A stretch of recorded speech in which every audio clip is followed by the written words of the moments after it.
코스피가 2,520선을 중심으로 등락하고 있습니다. 외국인과 기관의 매도세에 개인 투자자들이 방어하는 모습입니다. 신성우 기자. 네, 신성우입니다. 코스피 상황부터 전해주시죠. 네, 코스피는 오후 2시 50분 기준 어제보다 0.17% 내린 2,523선에서 거래 중입니다. 장중 2,513선까지 떨어지면서 한때 2,520선이 붕괴되기도 했지만 등락을 반복하면서 2,520선을 간신히 사수 중입니다. 개인이 하락을 방어하고 있는데요. 외국인과 기관이 각각 약 2,900억 원, 800억 원 팔아치우는 동안 개인 투자자들은 3,300억 원을 순매수했습니다. 코스닥 역시 큰 변동을 보이지 않고 있습니다. 어제보다 0.11% 내린 723선에서 거래 중인데요. 코스피와 마찬가지로 약 800억 원을 팔아치운 외국인의 매도세가 거센 상황입니다. 1,457원 선에서 개장한 원달러 환율은 이후 소폭 하락하더니 현재 1,456원 선에서 거래되고 있습니다. 주요 종목도 살펴볼까요? 일부 급등 종목도 있다고요? 네, LS 일렉트릭이 무려 12%대 상승폭을 보이고 있습니다. 일론 머스크가 설립한 인공지능 개발사에 부품을 공급한다는 소식이 나오면서 주가가 급등한 것으로 풀이됩니다. 한국수력원자력과 미국 웨스팅하우스의 지식재산권 분쟁 종결에 따라 원전 관련주들도 오름세를 보이고 있는데요. 체코 원전 수주에 참여 중인 두산 에너빌리티는 어제보다 약 5% 오른 21,800원 선에서 거래 중입니다.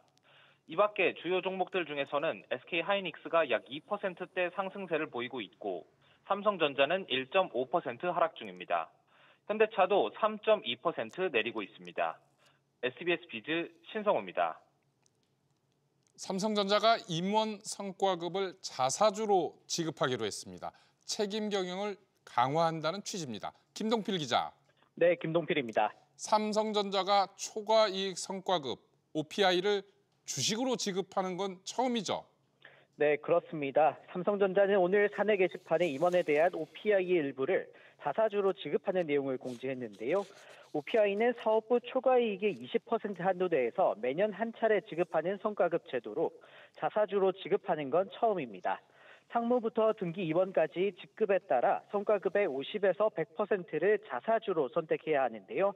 상무는 50% 이상, 부사장은 70% 이상, 차장은 80% 이상, 등기 임원은 100% 자사주로 선택해야 합니다. 이 주식은 내년에 지급되는데 지급 당시 주가가 하락하게 되면 지급 수량도 줄어듭니다. 또 부사장 이하는 지급일로부터 1년, 사장단은 2년간 받은 주식을 매도하지 못하게 했습니다. 이 같은 결정은 책임 경영을 강화하기 위함으로 풀이되는데요.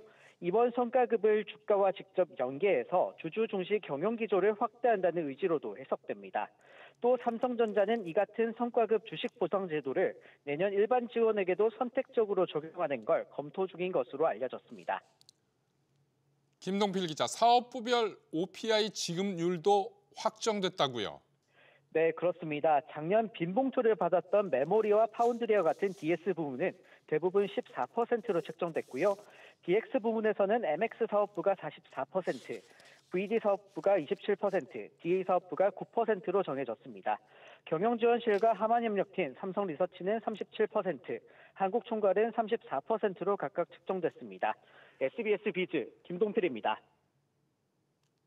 올해 첫 정부의 경제 진단이 나왔습니다. 회복은커녕 이제 고용 둔화 등 하방 압력이 현실화되고 있는 상황입니다. 지웅배 기자, 정부 분석과 시각 어떤 변화가 있었습니까? 네, 정부는 무엇보다 고용에 대한 우려를 드러냈는데요.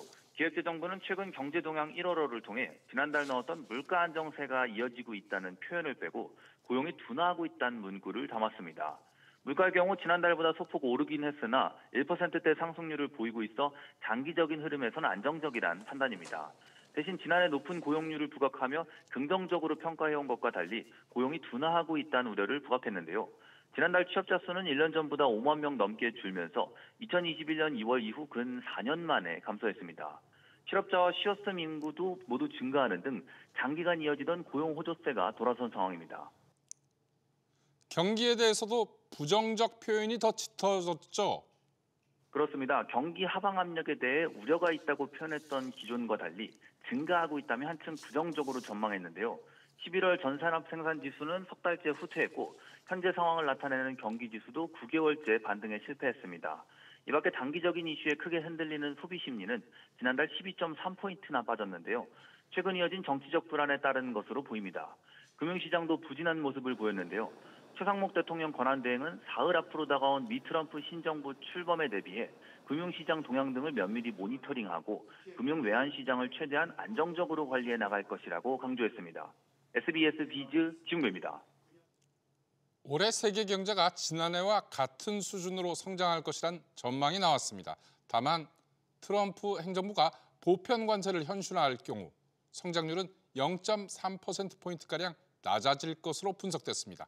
김한진 기자가 보도합니다.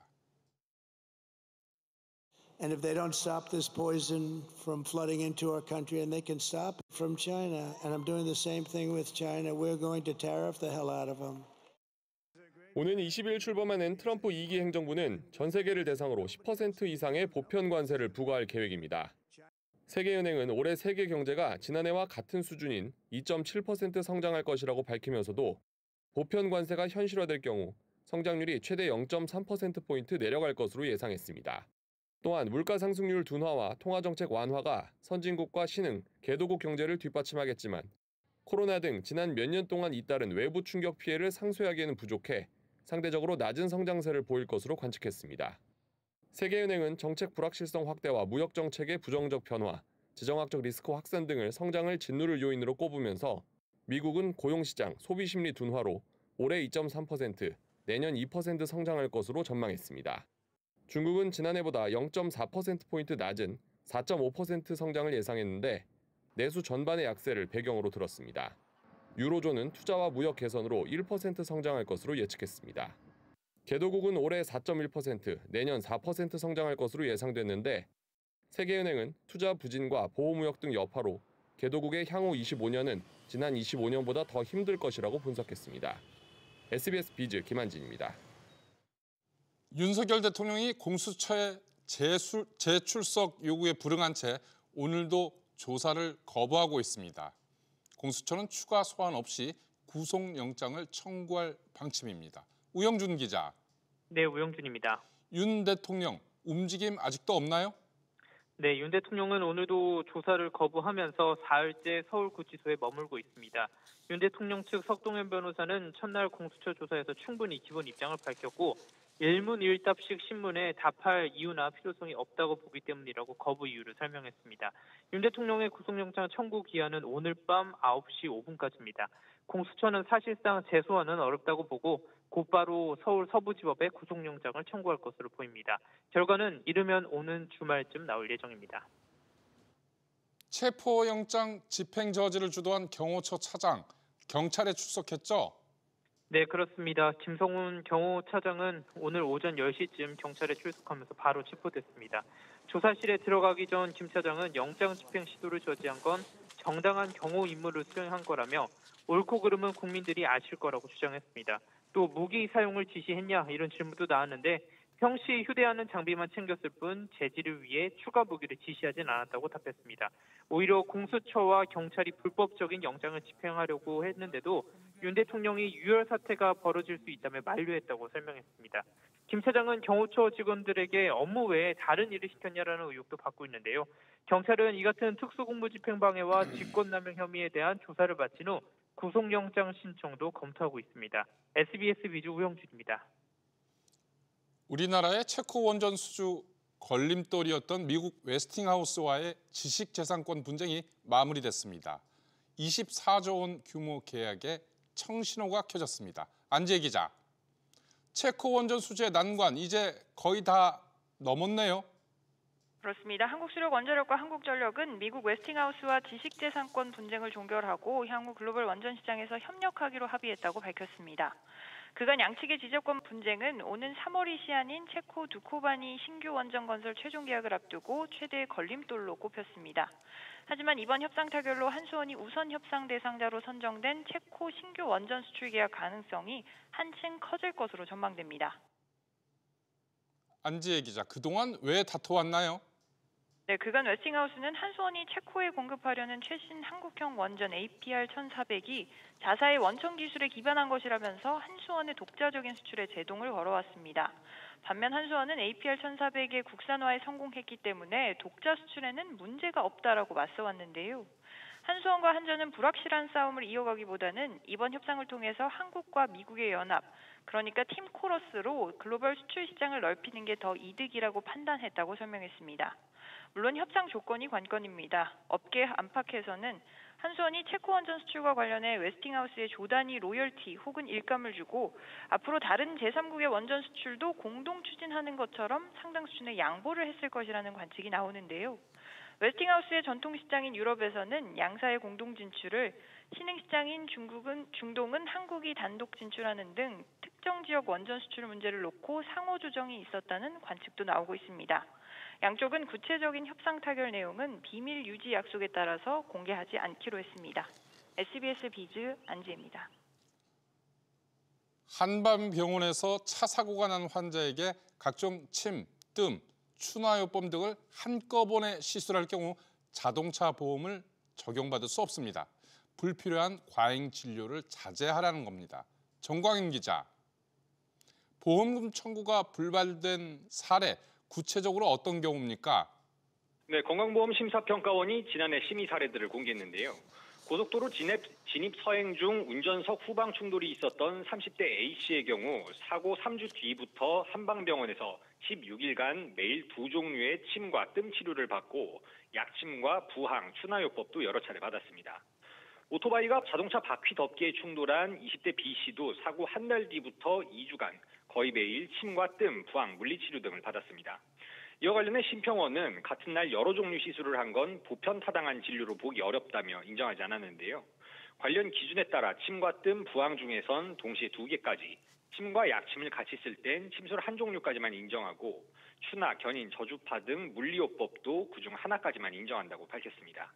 다만 환자의 빠른 회복을 위해 사고 후 일주일 동안은 예외입니다. 그런데 유독 가벼운 접촉사고 뒤에 한방병원을 찾는 경우가 많았다고요?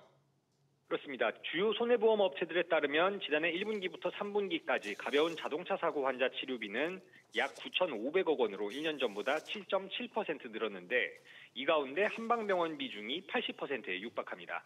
1인당 치료비로 따지면 한방이 104만 8천 원으로 양방의 3배가 넘는데요. 한방 치료비는 1년 전보다 5% 가까이 늘어난 반면 양방은 0.2% 늘어나는 데 그쳤습니다. SBS 비즈 정광윤입니다. 청약통장 가입자는 점점 줄고 있는데 강남 쏠림 현상은 더 심해졌습니다. 소위 그들만의 리그에서 청약통장이 사용되면서 나머지는 아예 포기로 돌아서는 양상입니다. 최인아 기자, 일단 청약통장 강남 3구에 얼마나 쏠렸나요? 부동산 시장 분석업체 부동산인포에 따르면 지난해 서울 아파트 단지의 1순위 청약자 가운데 71%가 서초구와 강남구, 송파구 청약에 몰렸습니다. 분양가 상한제 적용 지역인 만큼 당첨만 되면 수억 원의 시세 차익이 기대된 데 따른 겁니다. 지난해 서울 전체 1순위 청약 경쟁률은 102대 1이었는데요. 강남 3구는 3배에 가까운 289대 1을 기록했습니다. 반면 지방분양시장은 갈수록 침체돼 악성 미분양이라 여겨지는 준공후 미분양이 지난해 11월 기준 4년여 만에 최고치를 보였습니다. 이렇게 강남은 뜨거운데 전체 청약통장 가입자는 줄고 있죠? 네, 지난해 말 기준 청약통장 가입자 수는 2,648만 5천 명으로 1년 전보다 55만 4천 명 감소했습니다. 증가하던 청약통장 가입자 수는 지난 2022년 6월 정점을 찍은 뒤 내림세를 이어가고 있습니다. 서울 분양가가 높아진 데다 부양가족이 적은 20대와 30대의 경우 70점대까지 올라간 당첨 합격선을 충족하기 어려워진 데 따른 겁니다. 이에 따라 주택도시기금의 핵심 재원인 청약통장 납입금 등 운용 잔액은 최근 2년 사이 절반으로 줄었습니다. 정부는 올해부터 청약통장의 소득공제 한도를 연 300만 원으로 늘리고 신혼부부가 출산하면 특별공급 기회를 한 번 더 주는 등 청약 혜택을 늘리고 있습니다. SBS 비즈 최윤아입니다. 금융당국이 이번 정부 최대 성과로 꼽은 대출 갈아타기 서비스가 개점 휴업 상태를 이어가고 있습니다. 당국이 다음 달 관련 대책을 내놓을 것으로 보입니다. 정동진 기자의 보도입니다. 스마트폰 앱으로 대출을 비교하고 더 낮은 이자의 상품으로 갈아탈 수 있게 해주는 대환대출 플랫폼. 정부는 지난해 약 30만 명이 연평균 176만 원 이자를 아꼈다고 발표했습니다. 하지만 주담대 갈아타기 서비스 초기 반짝 효과였을 뿐입니다. 이정문 더불어민주당 의원실 자료에 따르면 지난 12월 기준 주택담보대출에 대한 대환대출 인프라 이용액은 504억 원으로 2월 대비 34분의 1 토막이 났습니다. 분기별로 놓고 봐도 지난해 4분기 이용액은 1분기 대비 15분의 1 수준이었습니다. 서민들의 급전 창구로 금리 수준이 높은 신용대출도 연말 들어 실적이 절반으로 떨어졌고 전세대출 역시 4분의 1 수준으로 급감했습니다. 정부의 대출 규제 속에 은행권 금리 경쟁이 멈추고 연말에는 상당수 은행이 비대면 대환대출 취급을 중단했기 때문입니다.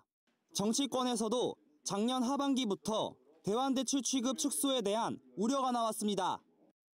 현재 고금리 장기화와 경기 불황이 지속되는 가운데 금융 소비자들의 이자 부담을 줄이기 위해서 금융당국은 대환대출 인프라의 본래 취지를 살리기 위한 대책을 강구해야 할 것입니다.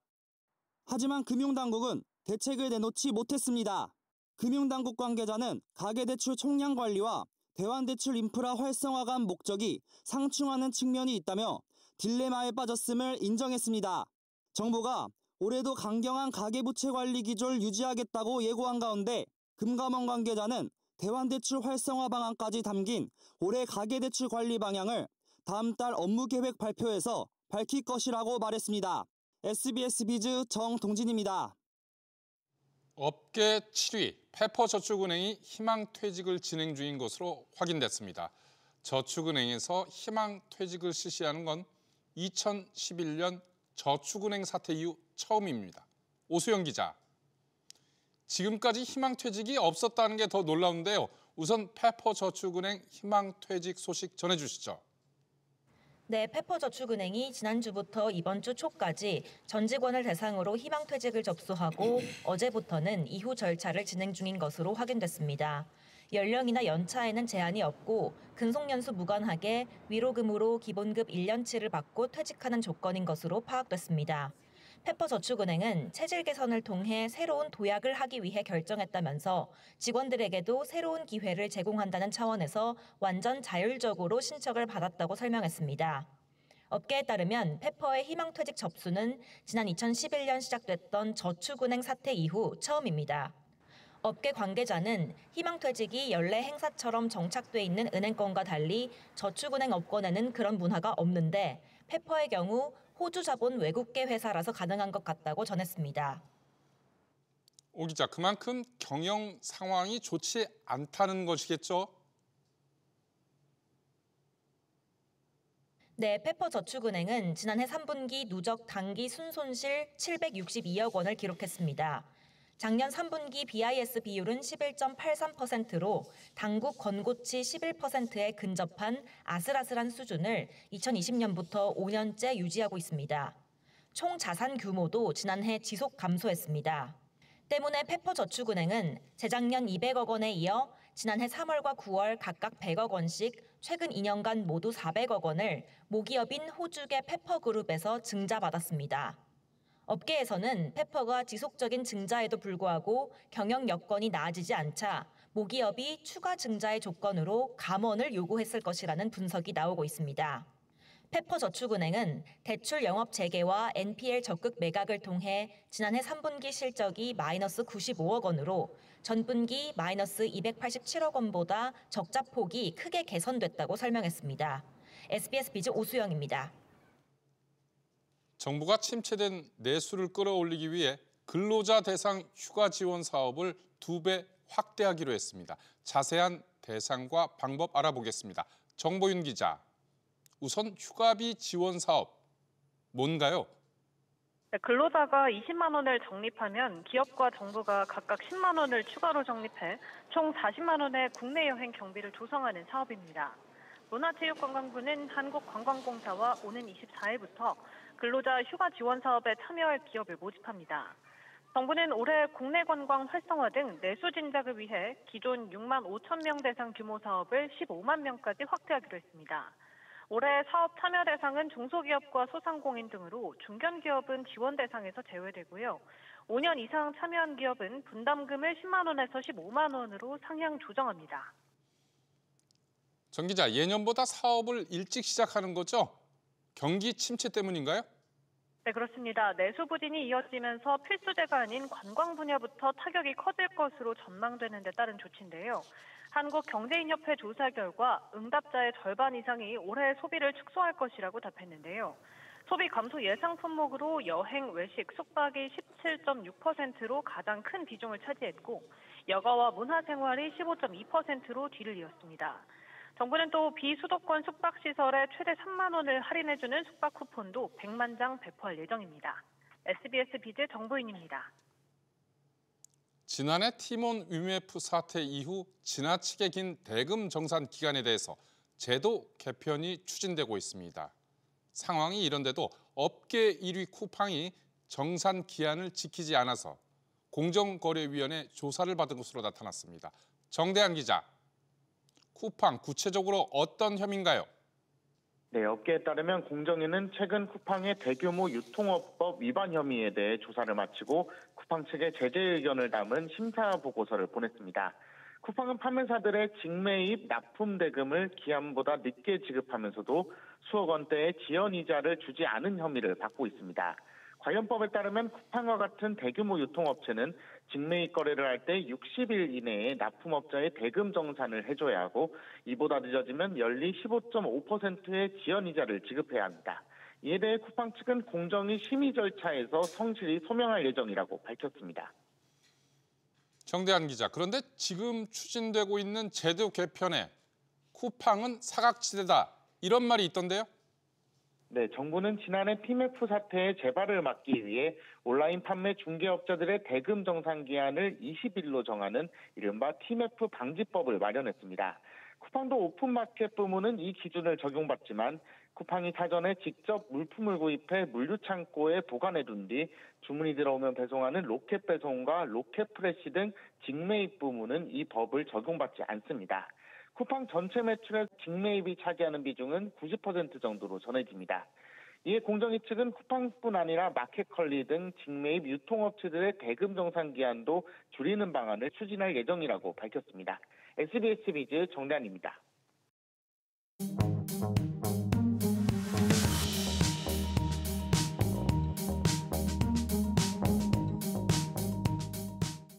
안녕하세요. K웨더 공기지능센터에서 전해드리는 대기오염 예보입니다.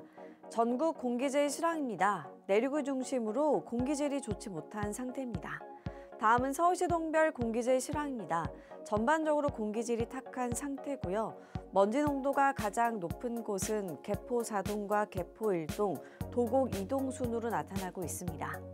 오늘 전국 하늘 대체로 맑겠고요. 낮부터는 기온이 오르면서 추위가 누그러지겠습니다. 오후부터 공기질은 청정해지겠습니다. 대기의 순환이 원활하기 때문인데요.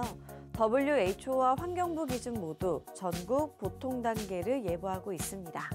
다만 동해안으로 대기가 건조한데요. 화재가 나지 않도록 유의하셔야겠습니다. 내일은 내륙으로, 모레는 서쪽을 중심으로 공기질이 탁하겠고요. 그 밖의 날은 전국적으로 먼지 농도가 높게 오르겠습니다. 대기오염 예보였습니다.